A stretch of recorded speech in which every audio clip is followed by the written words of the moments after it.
Subscribe करें हमारे YouTube channel साधना gold को और पाएं वीडियोस सबसे पहले। बेल आइकन दबाना ना भूलें। हरिभक्ति पुराणनाम कामधेनुपमा स्मृता। भगवान की भक्ति को कामधेनु कहा गया है। कामधेनु जिस प्रकार से जो मांगो वही फल प्रदान करती है, ऐसे ही भक्ति करने से जो भी मांगेंगे वही मिलेगा। इस डरना नहीं सज्जनों कि हम भगवान की भक्ति करेंगे तो हमारा संसार छूट जाएगा। हाँ, संसारियों को ये सबसे बड़ी समस्या है। कहीं हम भजन करने लग गए, कहीं हम वृंदावन चले गए, कहीं हम मंदिर में बैठने लगे, कहीं हमने गीता भागवत रामायण पढ़ना शुरू कर दिया, कहीं हम संतों के साथ में बैठना शुरू कर दिया तो हमारा तो संसार ही बर्बाद हो जाएगा। नहीं सज्जनों, यही तो भ्रम है। भगवान का भजन करने वाले का यह लोक भी बनता है और परलोक भी, दोनों लोग बन जाते हैं। और जो भगवान का भजन नहीं करता है उसका यह लोक तो चला ही गया, परलोक में उसकी दुर्गति होने वाली है, सदगति उसकी कभी नहीं होगी। आप कहोगे कोई उदाहरण है? बहुत उदाहरण है। ध्रुव को आपने देखा होगा, भगवान ने कहा वरदान मांगो। क्या मांगा ध्रुव ने? भक्ति मुहु प्रभताम तो इमे प्रसंग भूया धनंत महता ममलाशयाना एनांजशोल्वनमुरुम व्यसनम भवाब्धिम नेशे भवद गुण कथामृतपान मत्तः। भगवान ने कहा वरदान मांगो। क्या मांगा ध्रुव ने? भक्ति मुहु प्रभवताम। हे भगवान, मेरे जीवन में मुझे आपसे और कुछ नहीं चाहिए, केवल अपने नाम रूप लीला धाम की भक्ति प्रदान कर दो। मतलब इनके अलावा किसी वस्तु की कामना ही पैदा न हो, इतनी कृपा कर दो। भक्ति मुहु प्रभताम त्वयि मे प्रसंग भूयाद अनंत महता ममलाशयाना। और मुझे कहीं इस जन्म में अथवा अगला जन्म कहीं उपलब्ध हो। ध्यान से सुनिए क्या कहा। ध्रुव ने 5 वर्ष का बालक है, पर उसकी भाव भक्ति को देखिए जरा, उसकी भंगिमा देखिए, उसकी जरा वाणी को सुनिए ध्यान से। मुझे महापुरुषों का संग प्रदान करो। महता ममल आशयानाम। अमल मानी पवित्र है अंतःकरण जिनका, ऐसे महापुरुष संतों का संग दो जिनके जीवन में काम नहीं है, क्रोध नहीं है, लोभ नहीं है, ईर्ष्या नहीं है, द्वेष नहीं है, मद मात्सर्य नहीं है।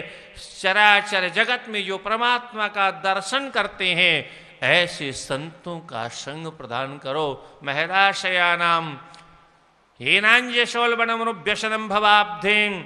इन महापुरुषों का संग प्राप्त होगा तो महापुरुषों के संग की प्राप्ति का फल क्या होता है?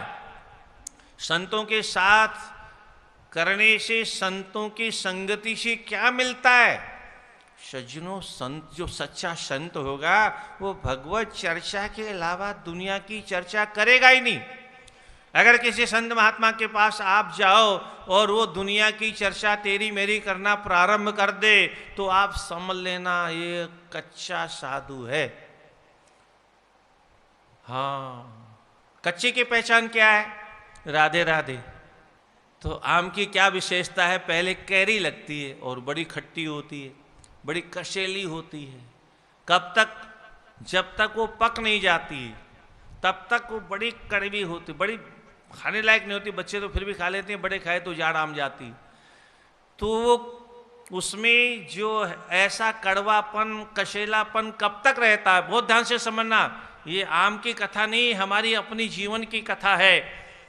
अपने जीवन के रहस्य को आप समझ लेंगे अगर इस अमिया की कथा को आप समझ गए तो। उसमें जो कसेलापन है, उसमें जो तीतापन, तीखापन है, कब तक है? बोले जब तक उसमें कच्चापन है तब तक। कच्चापन कब तक है? जब तक वो आम के पेड़ से जुड़ी हुई, जब तक उसमें से रस ले रही है, जब तक उसके रस में उसको आनंद आ रहा है तब तक उसमें कच्चापन है। और जिस दिन वह रस लेना बंद कर देगी उसी दिन वहां से स्वतः अलग हो जाएगी, यानी टूट के आम पक जाएगा। तो आम अपने आप पेड़ को छोड़ के नीचे गिर पड़ेगा, पक जाएगा। और जब पका हुआ आम होता है, डाली का पका हुआ, वो अद्भुत स्वादिष्ट होता है। तो कहने का तात्पर्य, स्वाद कब आया? जब आम का साथ उसने छोड़ दिया। ऐसे हमारे जीवन में भक्ति का रस कब आएगा? जब हम संसार रूपी इस आम के पेड़ का साथ छोड़ देंगे। जब तक से चिपके रहेंगे तब तक तो कच्चापन रहेगा, कसेलापन रहेगा, कड़वापन रहेगा, तीखापन रहेगा, तीक्ष्णवन स्वाद रहेगा, और रस आ जाएगा, रस परिपूर्ण हो जाएगा। और जब आम यह मान लेगा और अमिया मान लेगी कि अब हमको दुनिया से रस नहीं लेना है, उसी दिन वो वृक्ष का जैसे साथ छोड़ देती है, ऐसे ही जिस दिन संसार से रस लेना हम बंद कर देंगे, हाँ, भक्ति के रस से लबालब भर जाएंगे, फिर हमारा जीवन मधुराति मधुर हो जाएगा। और जीवन जब मधुर हो जाएगा तो मधुरारी पतिरखिलम मधुरम, फिर अखिल मधुरारिपति परमात्मा का दर्शन प्राप्त करने का अधिकार पत्र हमें प्राप्त हो जाएगा। उसके पहले संभव नहीं है। और हमारी समस्या क्या है? संसार छूटना नहीं चाहिए और भगवान पकड़ में आना चाहिए। क्या हमारी समस्या क्या है? भगवान तो मिल जाए और संसार छूटे नहीं, बस ये संभव नहीं है।